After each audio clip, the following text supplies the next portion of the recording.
Before we go any further, if you care about serious history, real-world survival knowledge, and the forgotten lessons that don't show up in textbooks, subscribe to After the Sirens and leave a comment as you watch.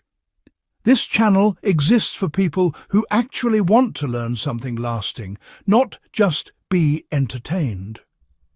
What you're about to hear comes directly from post-World War II civilian survival practices used by displaced families, returning soldiers, and bombed-out communities facing their first winter with almost nothing. The first winter after the war killed more civilians than many final battles. Fuel was scarce, food systems were broken, cities were rubble, and governments were slow to respond. People survived not because of luck, but because they applied hard, practical knowledge passed quietly between households. These are 9 of those techniques, and every one of them still works today. The first winter was survived by treating heat as a resource, not a comfort. Post-war households stopped heating rooms and started heating people. Families closed off unused spaces with salvaged doors, blankets, or even furniture. One small room became the living core. Everyone slept there. Cooking happened there. Body heat was part of the system. Today, this applies directly to modern grid failures or fuel shortages. If power goes out in winter, close off rooms, insulate doorways with thick fabric, and concentrate activity into one thermal zone. This dramatically reduces energy loss and keeps core temperatures stable. Food security depended on calorie density rather than variety. Survivors focused on foods that delivered maximum energy for minimal effort. Potatoes, barley, bread made from mixed grains, animal fats and soups stretched with bones and scraps dominated winter diets. People stopped thinking in terms of meals and started thinking in terms of fuel. A pot simmered all day, reheated repeatedly. In modern terms, this means prioritizing shelf-stable carbohydrates and fats during cold seasons, cooking in bulk and reusing heat. A single stew can feed a household for days if managed correctly. Clothing was layered scientifically, not fashionably. People wore several thin layers instead of just one heavy garment, which, trapped warm air between the fabrics. Wool was especially prized because, it insulates even when it's damp. Civilians would actually sleep fully dressed, hats included, since heat loss through the head was interestingly well understood long before modern studies confirmed it. And honestly, this principle hasn't changed.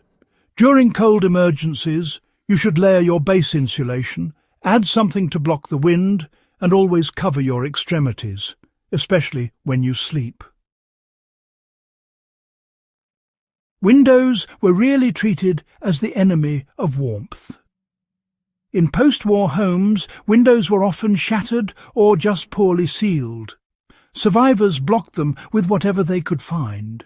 Cardboard, wood, fabric, or even newspapers given a light coating of oil to cut down on airflow. Heavy curtains stayed closed after dusk, no matter what.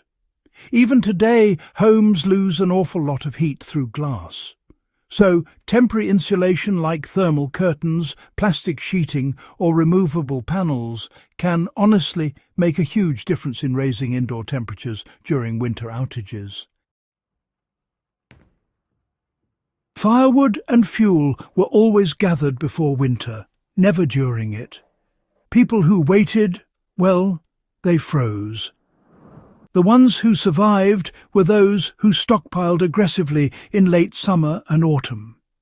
They'd scavenge fallen trees, broken bits of furniture, and even construction debris, drying it out ahead of time. These days, that really means being prepared for the season. If you rely on generators, heaters or stoves, you absolutely must store your fuel early. Waiting until supply chains break down, I'm afraid, almost always ends badly. Cold injuries were prevented through movement, not rest. Post-war civilians learned that, inactivity killed faster than hunger. Light, regular movement kept circulation alive and prevented frostbite, especially in poorly heated spaces. People stood, stretched, paced rooms, and avoided sitting still for hours. In modern cold emergencies, gentle movement is critical. Even indoors, circulation keeps extremities warm and prevents dangerous temperature drops. Hygiene was maintained even when water was scarce. Disease spiked in winter camps and damaged cities. Survivors prioritized basic cleanliness, using heated water sparingly, focusing on hands, feet and wounds. Dirty socks were dried and reused rather than discarded. Today, in survival situations, hygiene remains non-negotiable. Infections and trench foot don't belong to the past. Clean, dry feet alone can determine survival. Information sharing kept people alive longer than supplies. Post-war survival depended on knowing which areas had fuel, where food aid appeared, and which routes were safe. Families pooled knowledge quietly and consistently. Modern survivalists often isolate. History shows that cooperation outperforms hoarding. Staying informed, sharing verified information, and coordinating resources increases survival odds during prolonged winter crises.